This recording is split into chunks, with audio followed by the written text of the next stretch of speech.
श्री साई राम। साई प्रेम वाणी के हमारे आज के प्रसारण में आप सबका हार्दिक स्वागत है। आज हम आप सबके लिए लेकर आए हैं सुमधुर कार्यक्रमों की मनमोहक कड़ी।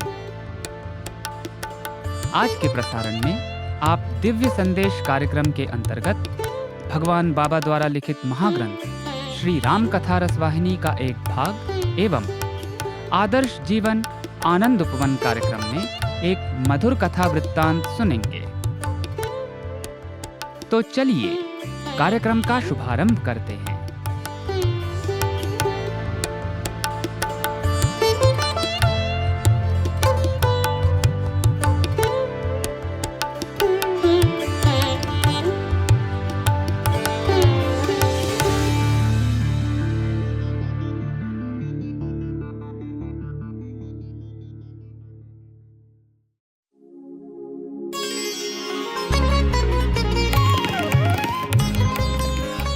अब प्रस्तुत है दिव्य संदेश।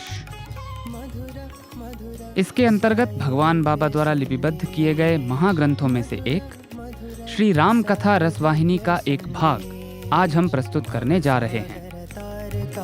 दिव्य संदेश, साई संदेश, दिव्य संदेश, साई संदेश।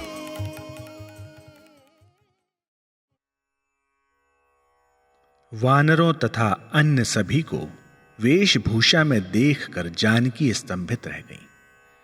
उसी क्षण वाल्मीकि व्याकुलता सहित वहां पहुंच गए। उन्होंने संपूर्ण घटना सुनाई। उन्होंने हनुमान, जामवंत तथा अन्य सभी की रस्सियां खोलते हुए विलाप करते हुए कहा, हाय बालको, तुमने यह क्या किया? तुम राम, लक्ष्मण, भरत और शत्रुघ्न को युद्ध में गिरा कर आए हो। यह सुनकर सीता को महान दुख हुआ। उन्होंने कहा, हाय प्यारे बालको, तुम्हारे कारण संपूर्ण वंश कलंकित हो गया। अब देर ना करो, मेरे सती होने की तैयारी करो। अब मैं और जीवित नहीं रह सकती। सीता ने आग्रह किया कि तुरंत ही यह सब किया जाए। ऋषि वाल्मीकि ने उन्हें धाड़स बंधाया और साहस प्रदान किया। फिर वह कुश और लव के साथ समर भूमि में गए और वहां का दृश्य देख कर दंग रह गए। उन्होंने राम के रथ व घोड़ों को पहचान लिया और राम को देखते ही उनके चरणों में गिर पड़े। राम तुरंत उठकर बैठ गए। लव और कुश उनके सामने खड़े थे। वाल्मीकि ने राम से इस प्रकार कहा, स्वामी, मेरा जीवन सार्थक हो गया है। मैं कितना धन्य हूं। फिर उन्होंने बताया कि किस प्रकार लक्ष्मण सीता को वन में अकेला छोड़ गए थे और सीता उनके उस आश्रम में कैसे रही जहां कुश और लव का जन्म हुआ। ऋषि ने कहा, स्वामी, कुश और लव तो आपके ही पुत्र हैं।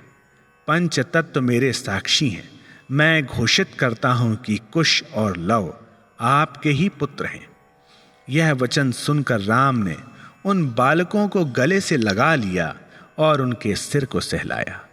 राम की कृपा से गिरे हुए सभी वानर, योद्धा और लक्ष्मण, भरत एवं शत्रुघ्न जीवित हो खड़े हो गए और उन्होंने बालकों को हृदय से लगा लिया। लक्ष्मण तुरंत ही सीता के पास चल दिए, क्योंकि राम ने उन्हें आदेश दिया कि वे सीता जी से पूछें कि वे अपने प्रण के विषय में क्या करना चाहती हैं। लक्ष्मण ने जाकर सीता जी को प्रणाम किया। सीता जी ने राम की इच्छा का पालन करने हेतु अपने प्रण को पूरा करने का निश्चय किया। वह लक्ष्मण के साथ राम के समक्ष आई।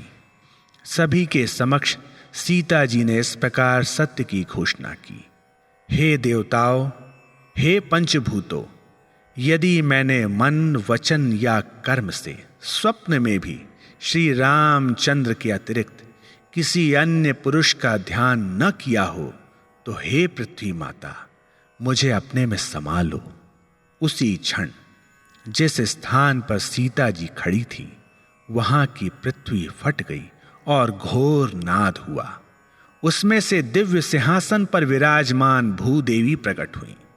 उन्होंने भूतल पर आकर सीता जी को उठाया और उन्हें इस प्रकार आशीर्वाद दिया, हे जानकी, जन्म से आज तक तुमने प्रतिदिन दुख सहे, तुम सदा आंसू बहाती रही, अब तुम मेरे लोक में चलकर सुखी होकर रहो। अगले क्षण वे दोनों अदृश्य हो गईं। उनकी कीर्ति त्रिलोकों में फैल गई। लक्ष्मण तथा अन्य सभी लोग प्रत्यक्ष रूप में यह सब मौन खड़े देख रहे थे। उनके नेत्रों से अश्रुधारा बह रही थी। राम ने एक दुखी मनुष्य का अभिनय किया। उन्होंने अपने मन में सोचा, मेरी इच्छा के अनुसार ही सीता पृथ्वी में समा गई हैं। वह सदा मेरी योजनाओं के अनुरूप ही चलती रहीं। अब हमें भी अपने वैकुंठ धाम को चलना चाहिए। लेकिन अन्य सभी लोगों के समक्ष उन्होंने इस प्रकार प्रदर्शित किया मानो वह अति निराश व दुखी हो। शीघ्र ही रामचंद्र अपने भाइयों तथा पुत्रों सहित नगर की ओर चल दिए। उन्होंने योजनानुसार यज्ञ के अंतिम विधि विधान पूर्ण किए। उन्होंने वेद वर्णित 16 प्रकार के दान दिए जो अवर्णनीय है। राम ने राजा जनक को उनके पद के अनुसार आदर व सम्मान दिया तथा पुत्रों को उनके पास ले गए। अपने पौत्रों को देखकर राजा जनक अत्यधिक प्रसन्न हुए। जनक महाज्ञानी थे तथा अपनी दिव्य अंतर्दृष्टि द्वारा सीता के दिव्यत्व को जानते थे। अतः उन्होंने उस घटनाक्रम पर कोई आश्चर्य, चिंता या व्याकुलता व्यक्त नहीं की। उन पर कोई प्रभाव नहीं पड़ा, चूंकि उन्हें ज्ञात था कि जो होना था वही हुआ।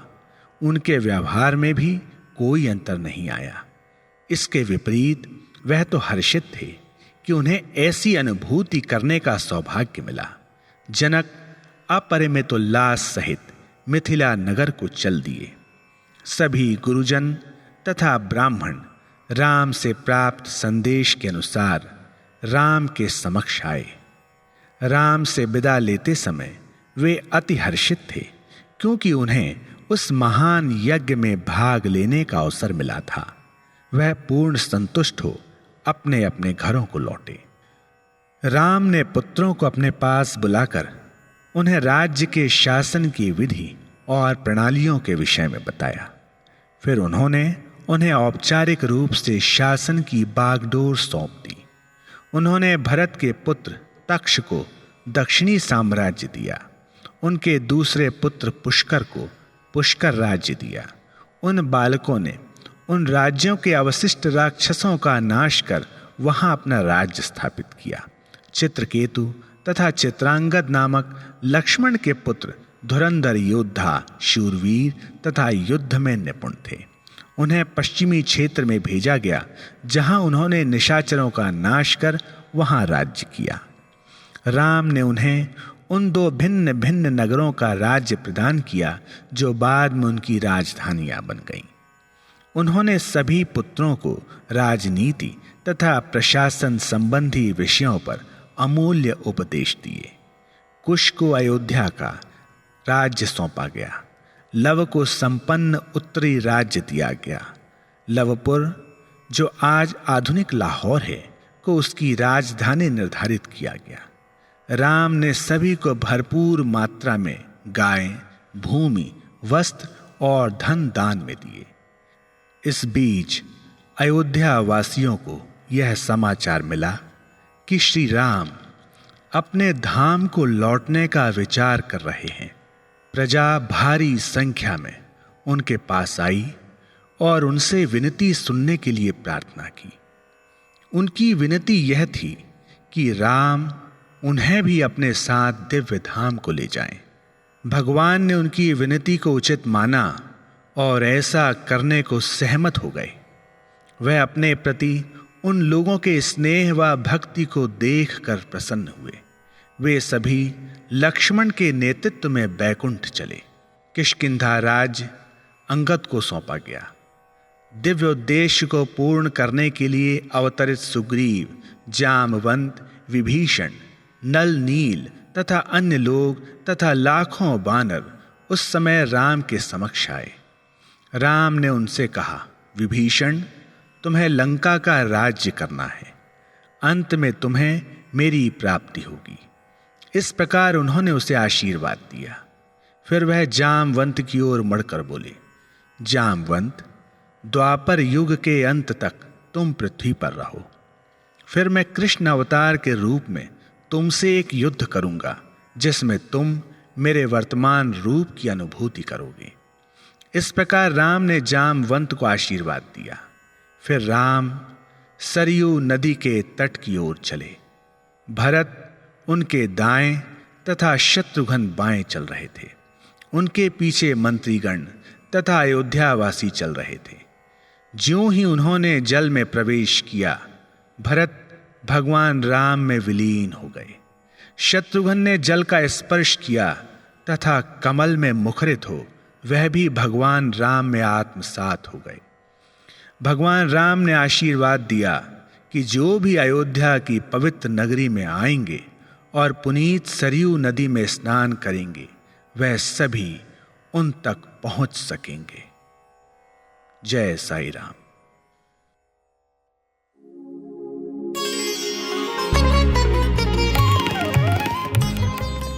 अभी आप सुन रहे थे दिव्य संदेश। आज आपने भगवान बाबा द्वारा लिपिबद्ध किए गए महाग्रंथों में से एक श्री राम कथा रसवाहिनी का एक भाग सुना।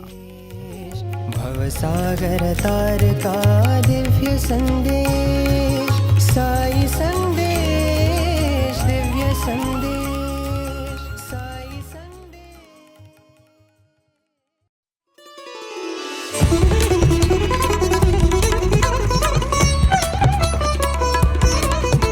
आप सुन रहे हैं रेडियो साईं प्रशांति निलयम से हिंदी प्रसारण साईं प्रेम वाणी।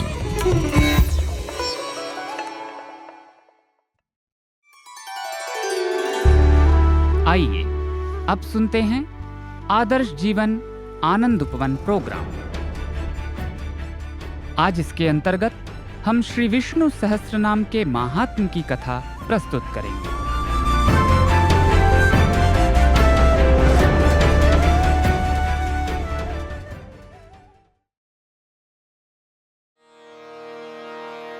श्री राम राम रामेति,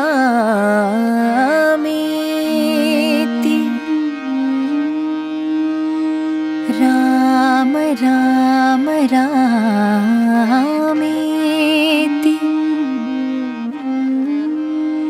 रमे रामे मनोरमे,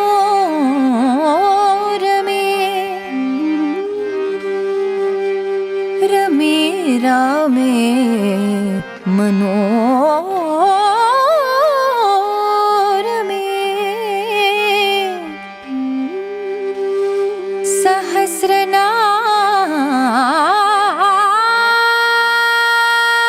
सहस्रनाम तत्तुल्यं,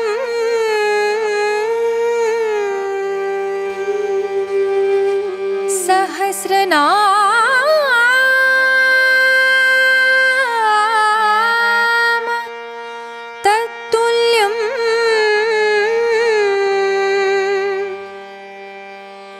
श्री राम नाम वरानने,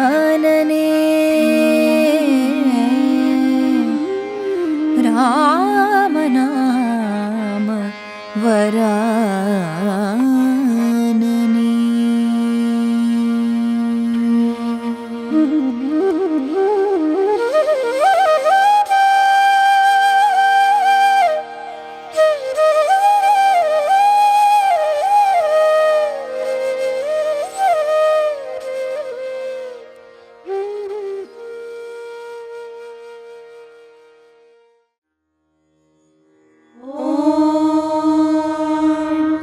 शुक्लांबरधरं विष्णुं शशिवर्णं चतुर्भुजं प्रसन्नवदनं। आषाढ़ मास की एकादशी के त्योहार से ही चातुर्य मास का आरंभ होता है।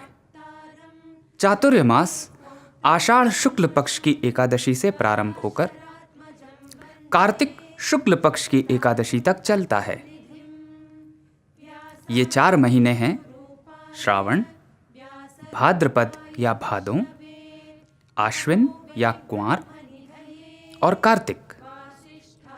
कार्तिक शुक्ल पक्ष की एकादशी चातुर्य मास का अंतिम दिन होता है। चूंकि इन 4 महीनों में भगवान विष्णु राजा बलि को दिए गए वचनानुसार पाताल लोक में ही निवास करते हैं, तो इस कारण इन 4 महीनों में भगवान विष्णु की भक्ति की अधिक विशेषता मानी जाती है। भगवान विष्णु, जो कि समस्त प्राणियों के पालनहार हैं, उनके संरक्षणकर्ता पिता परमेश्वर हैं, उनकी भक्ति करना बहुत ही सरल और सुलभ है। इसका प्रमुख कारण यह है कि स्वयं भगवान विष्णु के परमावतार भगवान कृष्ण ने श्रीमद् भगवद गीता के 9वें अध्याय के 26वें श्लोक में कहा है कि पत्रम पुष्पम फलम तोयम यो मे भक्त्या प्रयच्छति तदहम भक्त्युपहृतम अश्नामि प्रयतात्मनः। अर्थात भगवान कहते हैं कि जो भक्त मुझे पत्र, पुष्प, फल और जल आदि कोई भी वस्तु भक्तिपूर्वक देता है, उसे मैं स्वयं ग्रहण करता हूँ।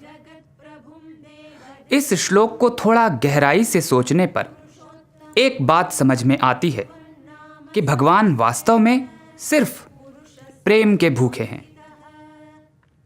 आप चाहे उन्हें कुछ अर्पण करें या ना करें, आपका शुद्ध और निर्मल प्रेम ही उनका आहार है।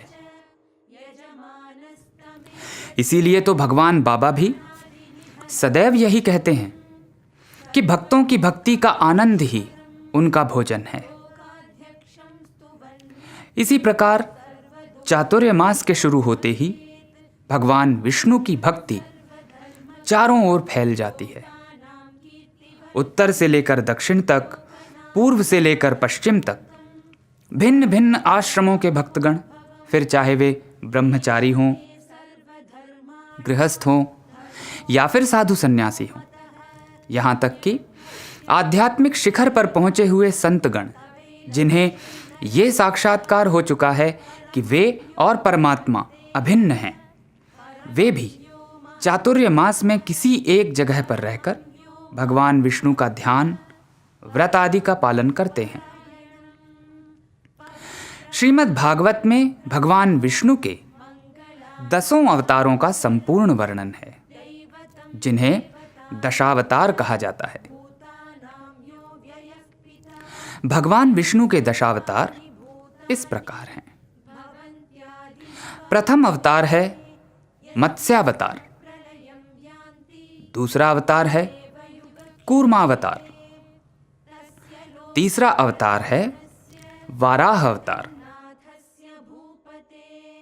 चौथा अवतार है नरसिंह अवतार, पांचवां अवतार है वामनावतार, छठवां अवतार है परशुराम अवतार, सातवां अवतार है रामावतार, आठवां अवतार है कृष्णावतार, 9वां अवतार है बुद्धावतार, 10वां अवतार है कल्कि अवतार। भगवान विष्णु के प्रत्येक अवतार की अपनी ही महिमा और उद्देश्य है।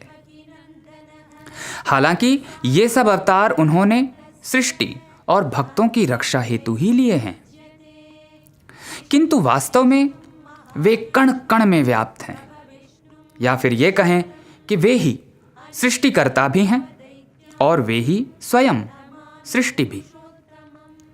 स्वयं ही स्वयं से संपूर्ण सृष्टि की रचना कर समस्त प्राणियों के अंतस्थ रहकर भिन्न भिन्न रूप धारण कर वे इस माया रूपी जगत को चलाते हैं।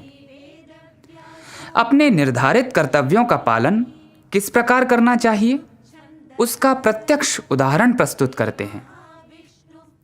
और जब ब्रह्मांड के रचयिता ही स्वयं अपने विभिन्न रूपों में अपने कर्म जैसे सृष्टि का पालन पोषण इत्यादि करते हैं, तो हमें भी इसी प्रकार अपने कर्मों को भगवान विष्णु को समर्पित कर सुचारू रूप से अवश्य करना चाहिए।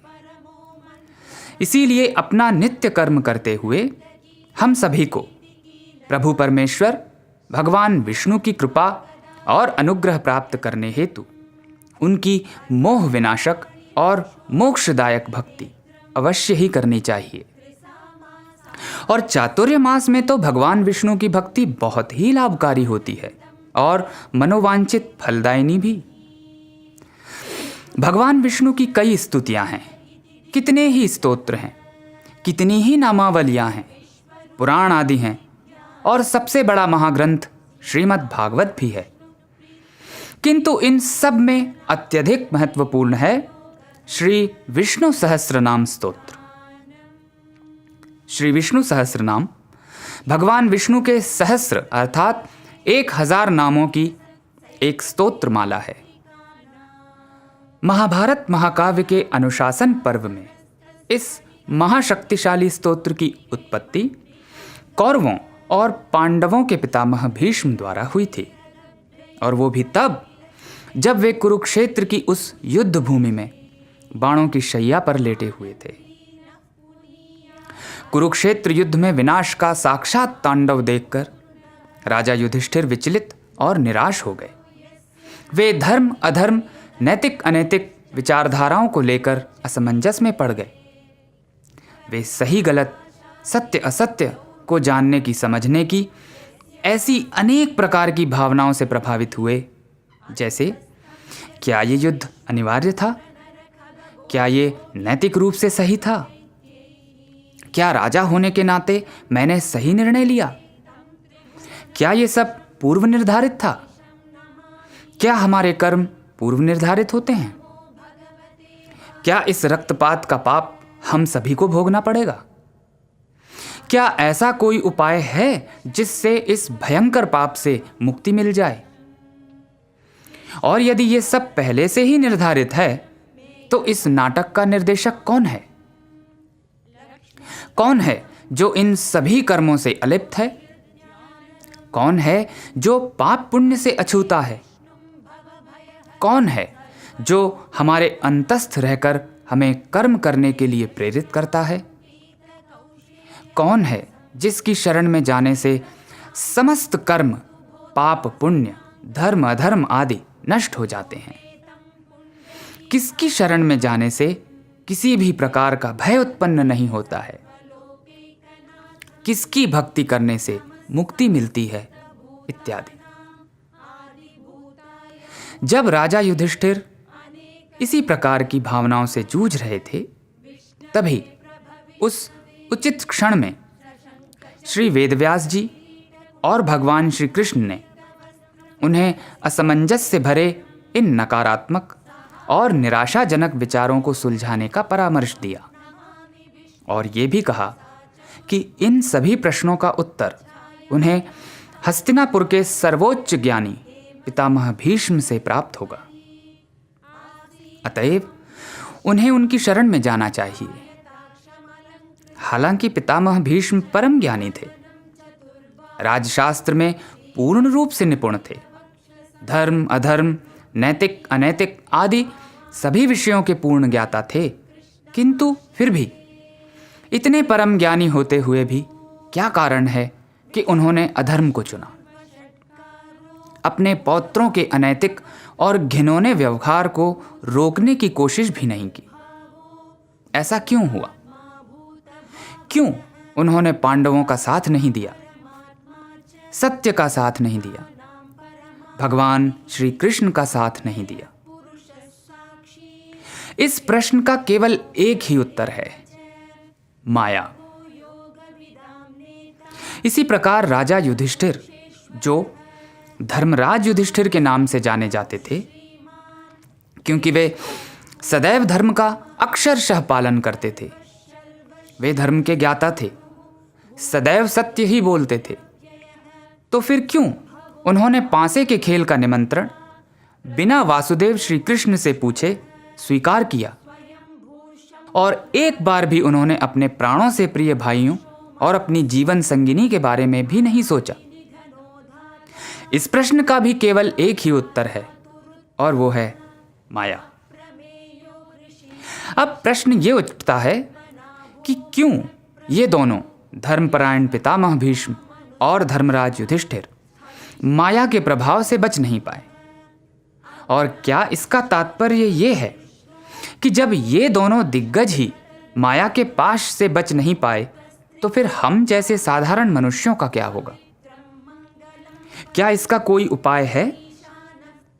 क्या कोई ऐसी शक्ति है जिससे माया के बंधनों से बचा जा सके? इसका उत्तर है हाँ। भगवान विष्णु के सहस्त्र नामों की शक्ति के द्वारा ये सब संभव है। तो आइए सबसे पहले जानते हैं कि भगवान विष्णु के इन सहस्त्र अमूल्य और मोक्षदायक नामों की उत्पत्ति किस प्रकार हुई। भले ही पितामह भीष्म माया के पाश में फंस चुके थे, किंतु फिर भी कुछ अच्छे कर्मों की वजह से उन्हें माया से बचने का उपाय उनके अपने अंतिम क्षणों में ज्ञात हुआ। जैसा कि हम सब जानते हैं कि पितामह भीष्म को इच्छा मृत्यु का वरदान उनके पिता ने प्रसन्न होकर दिया था, जब उन्होंने अपने पिता की इच्छा की पूर्ति हेतु राजगद्दी का त्याग खुशी खुशी कर दिया था और ये प्रण भी लिया था कि वे कभी विवाह नहीं करेंगे और अपने भाइयों का मार्गदर्शन कर राज्य की सेवा करेंगे। कुरुक्षेत्र के उस भयानक युद्ध के बाद वीरों के रक्त से डूबी उस युद्ध भूमि में जब पितामह भीष्म बाणों की शैया पर अपने अंतिम क्षण की प्रतीक्षा कर रहे थे, तब उन्हें स्वतः ही अपनी अंतरात्मा से परम सत्य का बोध हो गया। उन्हें उस ज्ञान का साक्षात्कार हुआ जो माया का जाल हटाकर सत्य को दर्शाता है, और वो सत्य कुछ और नहीं बल्कि भगवान विष्णु के परमावतार भगवान श्री कृष्ण ही हैं। पितामह भीष्म को अब सब कुछ साफ साफ दिखने लगा। उन्होंने ज्यों ही भगवान श्री कृष्ण की ओर देखा, उनका मन और आत्मा विशुद्ध हो गए। प्रभु की मुस्कान को देखकर वे प्रफुल्लित हो गए और दोनों हाथ जोड़कर उन्होंने उस परम सत्य के रूप में विराजमान सृष्टि के पालनहार भगवान विष्णु के महाअवतार भगवान श्री कृष्ण को प्रणाम किया और अपने कर्मों के लिए क्षमा याचना की तथा प्रभु के दिव्य रूप की सराहना की। उन्होंने अपना मन हर चीज से हटा लिया और भगवान श्री कृष्ण के ऊपर अपना ध्यान केंद्रित किया। कृपालु दया सागर भगवान श्री कृष्ण ने उन्हें आशीर्वाद दिया और स्वयं उनके अंतस्थ स्थिर होकर उनके ज्ञान चक्षु खोलकर उन्हें परम सत्य पर अपना ध्यान केंद्रित करने को प्रेरित किया। इसी क्षण राजा युधिष्ठिर भी अपने भाइयों सहित वहां आ पहुंचे। भगवान वेदव्यास और भगवान वासुदेव के निर्देशों के अनुसार उन्होंने अपने सभी प्रश्नों और विचारों को पितामह भीष्म के समक्ष रखा। महाराज युधिष्ठिर ने पितामह भीष्म से पूछा कि इस ब्रह्मांड में तीनों लोकों में वो एक पूजनीय देव कौन है? सभी के लिए सर्वोच्च आश्रय कौन है? किस देव की पूजा आराधना करने से मनुष्य को धार्मिक मनोवांछित फल की प्राप्ति हो सकती है? सभी धर्मों में श्रेष्ठ धर्म क्या है? किसके नाम का उच्चारण करने से जन्म और मृत्यु के बंधन से मुक्ति प्राप्त होती है? राजा युधिष्ठिर द्वारा पूछे गए इन प्रश्नों के उत्तर में पितामह ने अपने दोनों हाथ जोड़कर भगवान विष्णु का ध्यान कर स्तुति करते हुए कहा, हे युधिष्ठिर, मेरे अनुसार परम धर्म केवल एक ही है और वो है भगवान विष्णु के कमल रूपी नेत्रों का निरंतर ध्यान करना, उनके कलिमलहारी चरणों की पूजा करना, उनके परम सौंदर्यमयी मुखमंडल की छवि अपने हृदय में स्थापित करना, क्योंकि वे ही इस समस्त जगत के प्रभु हैं, देवों के देव हैं, अनंत हैं, पुरुषोत्तम हैं और उनके सहस्र नामों का स्तवन ही हमें हर प्रकार के दुखों से उभारता है। उन शाश्वत पुरुष का जो कि अव्यक्त हैं, अव्यय हैं, सनातन हैं, उन परमेश्वर का ध्यान, स्तवन और उन्हें बारंबार नमस्कार करने से मनुष्य मुक्ति को प्राप्त होता है। भगवान विष्णु अनादि हैं, सर्वलोक महेश्वर हैं, समस्त लोकों के अध्यक्ष हैं, सर्वधर्मज्ञ हैं, संपूर्ण लोकों की कीर्ति को बढ़ाते हैं, परम सत्य हैं, सभी भूतों के उत्पत्ति स्रोत हैं, परम तेजस्वी, परम पवित्र, परम मंगलमय, परम देव भगवान विष्णु, जिनसे समस्त चराचर जगत युग के आदि में उत्पन्न होता है और युग के अंत में पुनः उन्हीं में समा जाता है। हे राजन, उन परमात्मा परमेश्वर जगन्नाथ भगवान विष्णु के उन पवित्र और मोक्षदायक सहस्र नामों को मुझसे सुनो। मैं संपूर्ण जगत के कल्याण के लिए उन सहस्र नामों को बताता हूँ, जो प्रभु के सगुण और निर्गुण दोनों रूपों और गुणों की महिमा को दर्शाते हैं और जिनका उच्चारण सभी ऋषि मुनि अनंत काल से करते आए हैं।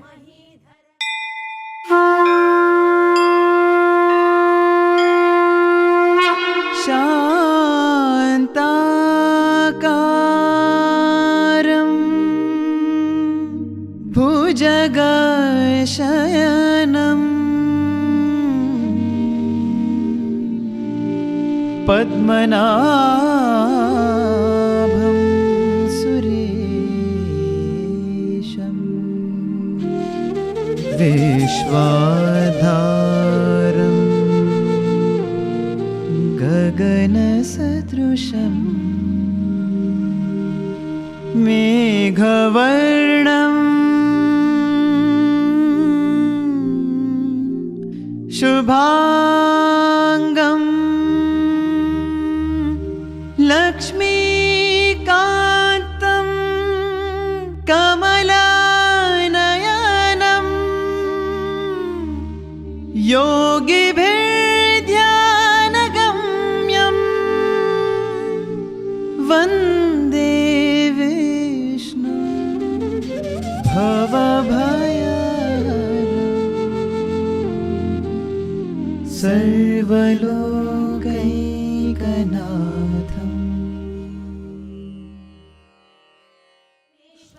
यदि कोई भी व्यक्ति प्रतिदिन इस अमूल्य स्तोत्र को पढ़ेगा या मात्र श्रवण भी करेगा तो उस भक्त का कभी भी अमंगल नहीं होगा। इसका निरंतर पाठ करने से सभी को उनका मनोवांछित फल प्राप्त होगा। ब्राह्मण को वेदांत का ज्ञान, क्षत्रिय को युद्ध में विजय, वैश्य को धन संपत्ति, शूद्र को सुख की प्राप्ति इत्यादि।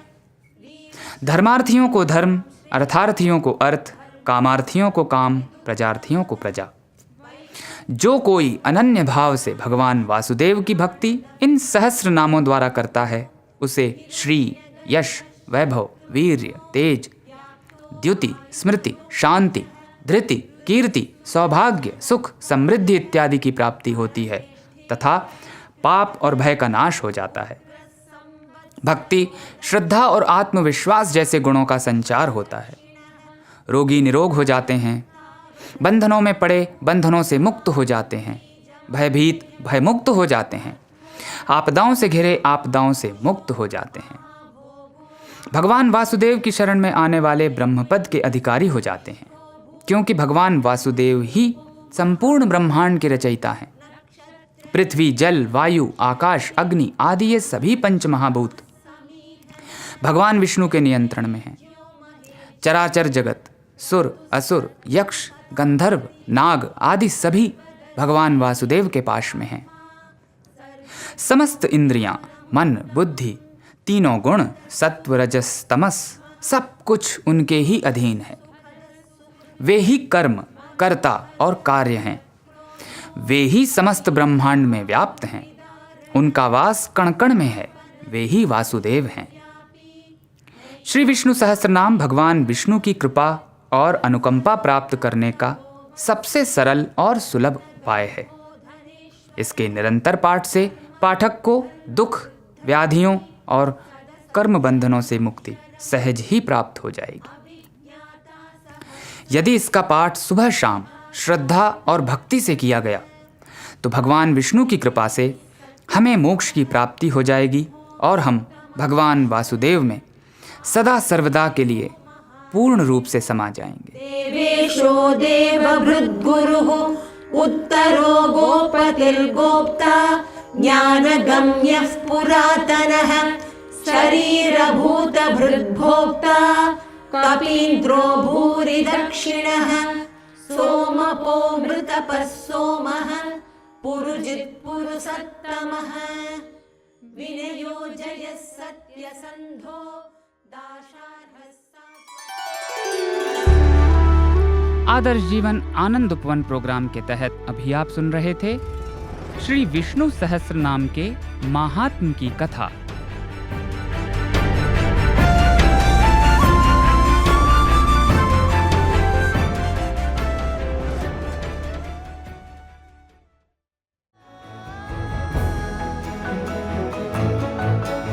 प्रिय श्रोताओं, अब समय है हमारे साईं प्रेमवाणी के इस प्रसारण को विराम देने का। हमें आशा है हमारा आज का कार्यक्रम आपको पसंद आया होगा। अपने सुझावों को हम तक जरूर भेजें। हमारा व्हाट्सएप नंबर है 9393258258 93 258 258। हिंदी भाषा में हमारी ये सभी प्रस्तुतियां YouTube पर भी उपलब्ध हैं। इन्हें वहां देखने या सुनने के लिए हमारे YouTube चैनल को सब्सक्राइब करें और कमेंट बॉक्स में अपने सुझाव देना न भूलें। हमें आपके सुझावों का इंतजार रहेगा। किसी ने कहा है कि सनातन साईं डगर को मजबूती से थामना है। सनातन साईं डगर को मजबूती से थामना है। मित्रों, अब इस दौर में बस ये हमारी साधना है। स्वामी से ये प्रार्थना है कि वे अपनी डगर से हमें बांधे रहें और हम सब साईं पथ पर चलते रहें। अगले प्रसारण में आपसे फिर मुलाकात होगी। तब तक के लिए आज्ञा दीजिए। धन्यवाद। सप्रेम साईं राम।